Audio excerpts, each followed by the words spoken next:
कदीम जमाने की बात है। किसी ममलिकत में एक बूढ़ा शख्स रहता था जो अपनी अक्लमंदी, अदलो इंसाफ और हिकमत भरी जबान की वजह से मशहूर था।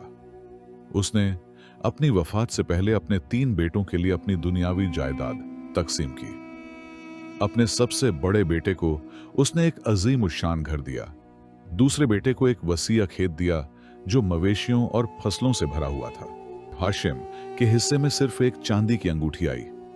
उसके बड़े भाई हाशिम का मजाक उड़ाते थे कि उसे अपने बाप से कुछ खास नहीं मिला सिवाय इस चांदी की अंगूठी के। वक्त गुजरता गया और वह अक्लमंद शख्स इस दुनिया से रुखसत हो गया। हाशिम अपनी बीवी लैला के साथ जंगल के किनारे एक छोटी सी झोंपड़ी में आ गया। हाशिम के पास कोई माल और जायदाद नहीं थी, इसलिए उसने लकड़हारे का काम शुरू कर दिया। वह सुबह सवेरे लकड़ियां काटने निकलता और उन्हें बेचकर अपने दिन का रिज़्क कमाता। फिर शाम को अपनी बीवी के पास वापस आता, जो एक कनात पसंद औरत थी। वह हमेशा मुतमिन चेहरे और शुक्रगुजार दिल के साथ उसका इस्तकबाल करती। जो अल्लाह ने उनके लिए मुकद्दर किया था उस पर राजी रहती। लेकिन इसके बावजूद हाशिम के दिल में यह सवाल उठता रहता कि उसके बाप ने उसे सिर्फ एक अंगूठी क्यों दी, जबकि उसके भाई ऐशो आराम और दौलत की नेमतों में डूबे हुए हैं और वह गरीबी और मेहनत में जिंदगी गुजार रहा है। एक रात लैला को शदीद दर्द उठे। वह चीख उठी, ए हाशिम, मुझे लगता है कि मेरी विलादत का वक्त आ गया है। हाशिम घबरा गया और बोला, ए रब, गांव बहुत दूर है और दाई का घर उससे भी दूर। हमारे पास इतना वक्त नहीं कि हम वहां पहुंच सकें। मेरे पास कोई चारा नहीं सिवाय इसके कि मदद के लिए किसी की तलाश करूं। हाशिम जल्दी से निकला, अल्लाह से दुआ मांगता हुआ कि उसकी परेशानी दूर हो। वह फिक्रमंद अपनी बीवी की हालत के बारे में दौड़ रहा था कि अचानक एक गड्ढे में गिर गया और उसका चिराग बुझ गया। उसने आसमान की तरफ देखकर बुलंद आवाज में कहा, ए रब, मुझे मायूस न कर, मेरी बीवी दर्द में है और मुझे दाई की जरूरत है ताकि उसकी मदद हो सके। इसी वक्त एक घोड़ा गाड़ी की आवाज सुनाई दी जो करीब आ रही थी। गाड़ी रुकी और उससे एक बूढ़ी दाई उतरी जो सुल्तान के महल में भी अपनी खिदमत सिरंजाम देती थी। उसने पूछा, बेटा, इस देर रात तुम यहां क्या कर रहे हो? हाशिम ने हांफते हुए कहा, मैं सबसे मुश्किल वक्त में आया हूं। मेरी बीवी इस रात जचगी के करीब है। दाई ने कहा, तो जल्दी से गाड़ी पर सवार हो जा। हाशिम गाड़ी पर चढ़ गया, फिर हैरत से पूछा, लेकिन आप इस रास्ते पर कैसे आई? दाई ने कहा, मैंने आज रात मल्लिका सोफिया की झचगी में मदद की थी। मैंने जंगल के रास्ते से मुख्तसर रास्ता लिया ताकि जल्दी घर पहुंच सकूं, और अल्लाह की मर्जी से हमारी मुलाकात हो गई। हाशिम ने आसमान की तरफ देखा और आजिजी से कहा, ए रब, तेरा शुक्र है कि तूने मेरी दुआ कबूल की। लैला ने एक खूबसूरत बच्चे को जन्म दिया जो सेहतमंद था। जब दाई की नजर बच्चे पर पड़ी तो उसे मल्लिका सोफिया की वह बात याद आई जो उसने उस वक्त कही थी जब उसने अपनी बेटी को जन्म दिया था, किसी को मत बताना कि मैंने बेटी को जन्म दिया है। मैं चाहती हूं कि तुम मेरे लिए एक नवजात लड़का ले आओ। दाई ने बच्चे को सफेद चादर में लपेटा और हाशिम से झूठ बोला और उससे कहा, अल्लाह ने तुम्हें एक नन्ही सी बेटी से नवाजा है जो अभी नाजुक है और उसे कुछ खास देखभाल की जरूरत है। मैं इसे अपनी अय्यादतगाह ले जाऊंगी, इसकी देखभाल करूंगी और फिर वापस लाऊंगी। हाशिम ने फिक्रमंदी से पूछा, लेकिन मेरी बीवी, क्या वह खैरियत से है? दाई ने कहा, हाँ हाँ, वह खैरियत से है और थोड़ी देर में होश में आ जाएगी। हाशिम ने अपने नन्हे बच्चे, जिसे वह बेटी समझ रहा था, के माथे पर बोसा दिया। हालांकि हकीकत में वह लड़का था। दाई उस बच्चे को महल ले गई और उसे मल्लिका की बेटी से बदल दिया। इधर झोंपड़ी में लैला होश में आई। उसका दिल बहुत तेजी से धड़क रहा था। उसने हाशिम को पुकारा, मेरा बच्चा कहां है हाशिम? हाशिम ने कहा, तुमने एक खूबसूरत बेटी को जन्म दिया है और दाई उसे इलाज के लिए अपने साथ ले गई है, फिक्र न करो। लेकिन लैला ने अपना हाथ सीने पर रखा और कहा, मेरा दिल मुतमिन नहीं हाशिम, मेरा दिल मुतमिन नहीं। इसी लम्हे दाई वापस आई, एक बच्ची को लेकर जो जोर जोर से रो रही थी। उसने बच्ची को लैला की गोद में रखा। जिसने उसे दूध पिलाया तो वह खामोश हो गई। दाई ने पूछा, इसका नाम क्या रखोगे? हाशिम ने कहा, मैं इसका नाम सलमा रखना चाहता हूं, अगर लैला को मंजूर हो। लैला ने थकी हुई मुस्कुराहट के साथ कहा, हां, मुझे मंजूर है। दाई ने कहा, अल्लाह तुम दोनों को इसमें बरकत दे और यह तुम्हारी आंखों की ठंडक बने। फिर वह चली गई। इधर मल्लिका सोफिया, जिसने एक बेटी को जन्म दिया था, उसके हाथ में अब लकड़हारे का बेटा आ चुका था। उसे डर था कि अगर वह बेटा पैदा न कर सकी तो सुल्तान दूसरी शादी कर लेगा और दूसरी मल्लिका का बेटा फिर जवान होकर इस सल्तनत की बागडोर संभालेगा। इसीलिए उसे यह मंजूर नहीं था। वह इस महल का कंट्रोल अपने हाथ में चाहती थी, इसलिए उसने अपना बच्चा बदल दिया। अब वह महल में उस बच्चे के साथ फख्र से घूम रही थी और लोगों के सामने ऐलान कर रही थी कि उसने सुल्तान के लिए एक बेटा पैदा किया है। सुल्तान के बाद उनका यह बेटा इस अजीम सल्तनत का सुल्तान बनेगा। सुल्तान भी इतने प्यारे बेटे को देखकर बहुत खुश होता और मल्लिका के लिए उसके दिल में मोहब्बत और ज्यादा बढ़ने लगी। लेकिन कहते हैं, इंसान चाहे लाख कोशिशें कर ले, लेकिन होता वही है जो अल्लाह ने तकदीर में लिखा होता है। दूसरी तरफ हाशिम अपने रोजगार के लिए मेहनत करता रहता। वह नदी से पानी लाता, गांव जाता ताकि अपनी बीवी के लिए बकरी का दूध खरीद सके और फिर थक हार कर झोंपड़ी वापस आता। एक दिन वह एक पेड़ के नीचे बैठा और सीने पर हाथ रखकर आह भरी, काश मेरे पास बकरियां, घोड़े और पानी का कुआं होता ताकि मैं इस मशक्कत से निजात पाता।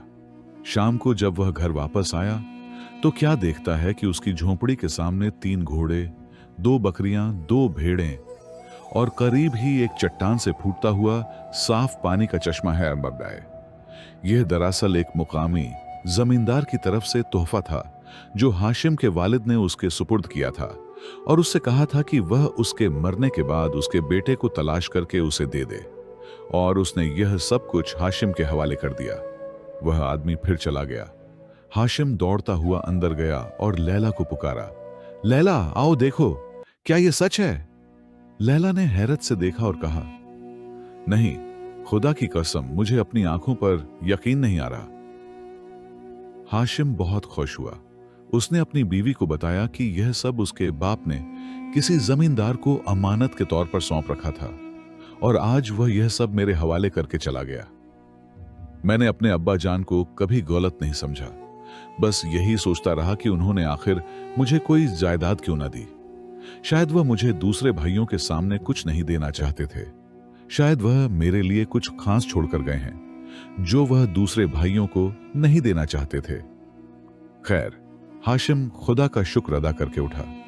उसने जानवरों के लिए एक अस्तबल बनाया, चश्मे का पानी जमा करने के लिए एक गड्ढा खोदा और लकड़ी का एक नल बनाया जो पानी को उसकी छोटी सी खेती तक ले जाता। एक दिन लैला ने कहा, हाशिम, सर्दियों का मौसम करीब है और यह झोंपड़ी हमें सख्त सर्दी से नहीं बचा सकेगी। हाशिम ने अफसोस से कहा, लेकिन मुझे मकान बनाना नहीं आता, काश कोई मेरी मदद करता। इसी वक्त दरवाजे पर दस्तक हुई। हाशिम ने दरवाजा खोला तो एक मुकामी बीमार खड़ा था जो हाशिम के वालिद का दोस्त था। उसने कहा, मैं तुम्हारे वालिद के एहसानात के बदले तुम्हारे लिए एक मजबूत घर बनाना चाहता हूं। हाशिम ने कहा, क्या तुम्हें मकान बनाना आता है? बीमार ने कहा, हाँ, और मैं तुम्हारे लिए एक बेहतरीन घर बनाऊंगा जो हर मुश्किल से तुम्हारी हिफाजत करेगा।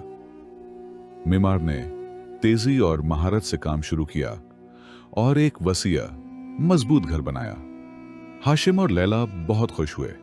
जब हाशिम उसे शुक्रिया अदा करने निकला तो बीमार जा चुका था क्योंकि वह अपने गांव वापस लौट गया था।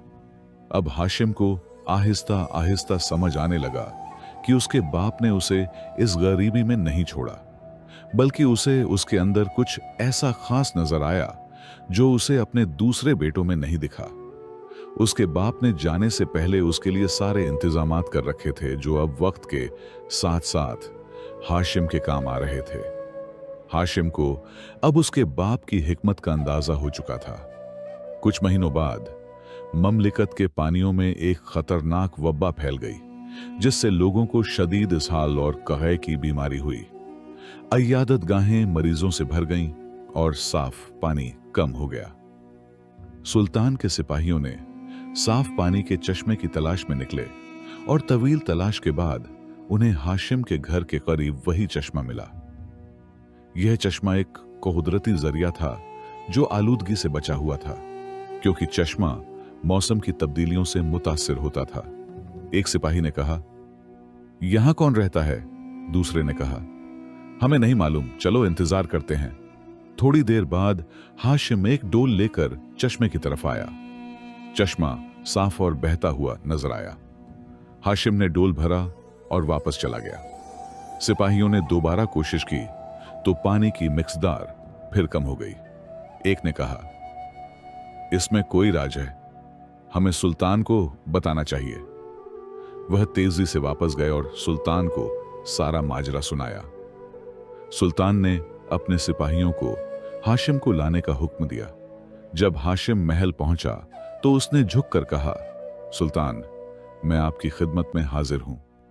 सुल्तान ने उसकी आंखों में झांकते हुए कहा, बताओ हाशिम, नदी का पानी क्यों आलूदा हो जाता है, जबकि तुम्हारे घर के करीब चश्मा साफ और अजब है?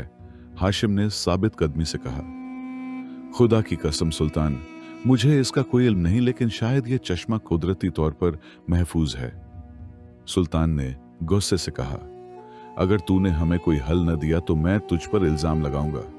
हाशिम ने कहा, लेकिन मैं तो सिर्फ एक लकड़हारा हूं, ना हकीम हूं ना आलिम।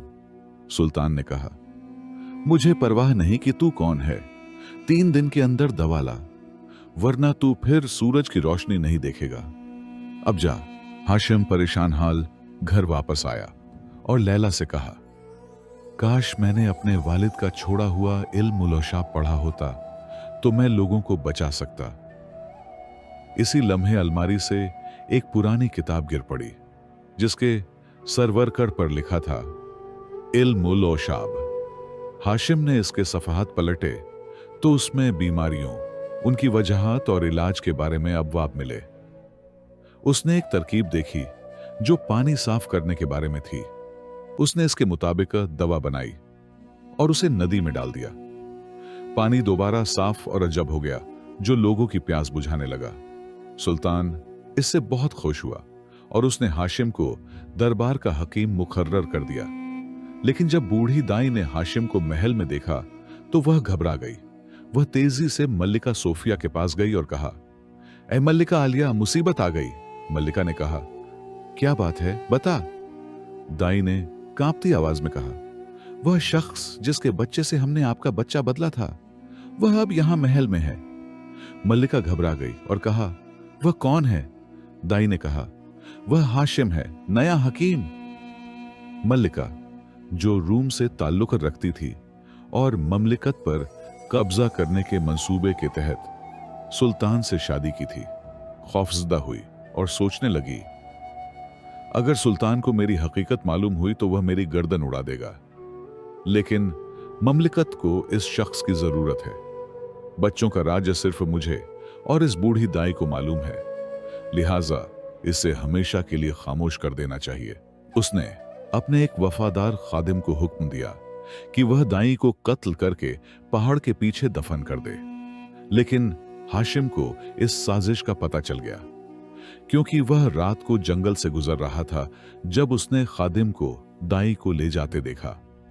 हाशिम ने खादिम का पीछा किया और उसे रोककर दाई को बचा लिया। दाई ने हाशिम का शुक्रिया अदा किया और कहा, हाशिम, तुमने मेरी जान बचाई। अब मैं तुम्हें इस सल्तनत की मल्लिका का एक राज बताती हूं। तुम्हारा जो बच्चा पैदा हुआ था वह लड़की नहीं बल्कि लड़का था। मैंने उसे मल्लिका सोफिया के हुक्म पर उसकी बेटी से बदल दिया था। तुम्हारा बेटा अब महल में है और उसे शहजादा हुस्साम कहा जा रहा है। वह मल्लिका इस सल्तनत पर कब्जा करना चाहती है और उसने मेरा इस्तेमाल किया। हाशिम हैरान रह गया और उसने फैसला किया कि वह इस राज्य को फांश करेगा। हाशिम ने अपनी तहकीकात जारी रखी और पता लगाया कि पानी का सारा कंट्रोल रूम के लोगों के पास था और वबा रूम के खादिमों की साजिश थी। वह ममलिकत के सिपाहियों को बीमार करना चाहते थे और ममलिकत पर कब्जा करने के लिए पानी को आलूदा कर रहे थे। यह सारी साजिशें बेनकाब होना बहुत जरूरी थीं। एक दिन वह पहाड़ पर एक जख्मी शख्स से मिला जो रूम का एक खादिम था और वह अपनी आखिरी सांसें गिन रहा था। उसे किसी जहरीले सांप ने काट लिया था। हाशिम ने उसके जख्म से जहर निकाला और उसकी जान बचाई। जब वह बिल्कुल ठीक हो गया तो उसने हाशिम से कहा, मैंने अपने साथियों के साथ मिलकर पानी में जरासीम मिलाए थे जो इस वब्बा का सबब हैं। यह सब मल्लिका सोफिया के हुक्म पर हुआ, जो रूम की है और ममलिकत पर कब्जा करना चाहती है। तुमने मेरी जान बचाई, अब मैं इसका बदला जरूर चुकाऊंगा। मैं सुल्तान के सामने गवाही देने को तैयार हूं। हाशिम ने उस शख्स को सुल्तान के सामने पेश किया जिसने सारा माजरा सुनाया। हाशिम ने दाई को भी बुलाया जिसने बच्चों की बदली की हकीकत बताई। सुल्तान गुस्से से लाल हो गया और मल्लिका सोफिया को तलब किया। उसने अपने जुर्म का इकरार कर लिया कि वह रूम की जासूस थी और उसने सल्तनत पर कब्जा करने के लिए शादी की थी। सुल्तान ने उसे सजा दी और हाशिम के बेटे को वापस उसके हवाले कर दिया और उनसे अपनी बेटी ले ली, क्योंकि वह सुल्तान की असली औलाद थी। हाशिम और लैला अपने बेटे से मिलकर बहुत खुश हुए और उन्होंने उसका नाम हुस्साम ही रखा, क्योंकि यह नाम सुल्तान को बहुत पसंद था। सुल्तान ने हाशिम को अपनी अक्लमंदी और बहादुरी की वजह से अपना मुशीर खास बनाया और ममलिकत को रूम की साजिश से बचा लिया। दोस्तों, यह कहानी यहां खत्म होती है। हाशिम की अक्लमंदी और बहादुरी ने न सिर्फ उसका बेटा वापस दिलाया, बल्कि पूरी ममलिकत को दुश्मन की चाल से बचाया। यह कहानी हमें सिखाती है कि अल्लाह की लिखी हुई तकदीर पर कामिल यकीन, सब्र और अक्लमंदी से जिंदगी के हर इम्तिहान का मुकाबला किया जा सकता है। हाशिम की कहानी से जाहिर होता है कि जो कुछ अल्लाह ने हमारे लिए मुकद्दर किया होता है वह हमेशा हमारे लिए बेहतरीन होता है, चाहे इब्तिदा में वह मामूली या नाकाफी दिखाई दे। हाशिम ने अपनी गरीबी और मुश्किल हालात में भी मायूसी की बजाय मेहनत और ईमानदारी से काम किया और तकदीर ने उसे वक्त आने पर वह सब कुछ अता किया जो उसके बाप ने उसके लिए छोड़ा था। इसके अलावा सच्चाई और इंसाफ की राह पर चलने से न सिर्फ उसकी झांकी जिंदगी संवरी, बल्कि उसने पूरी ममलिकत को रूम की साजिश से बचाकर एक बड़ा कारनामा अंजाम दिया। यह कहानी हमें बताती है कि इंसान को कभी हालात से शिकवा नहीं करना चाहिए, क्योंकि तकदीर के फैसलों में हमेशा खैर छिपी होती है, जो सब्र और नेक अमल से वक्त पर सामने आती है। यह हमारी कहानी यहां खत्म होती है, लेकिन कहानियां कभी खत्म नहीं होती, बल्कि हर बार एक नए रूप में जन्म लेती रहती हैं। अपनी राय कमेंट्स में शेयर करें कि आपने इस कहानी से क्या सीखा। आप किस शहर से इस कहानी को सुन रहे हैं? अगर यह कहानी आपको पसंद आई तो लाइक और सब्सक्राइब करना न भूलें। मिलते हैं एक और नई वीडियो के साथ। तब तक के लिए अल्लाह हाफिज।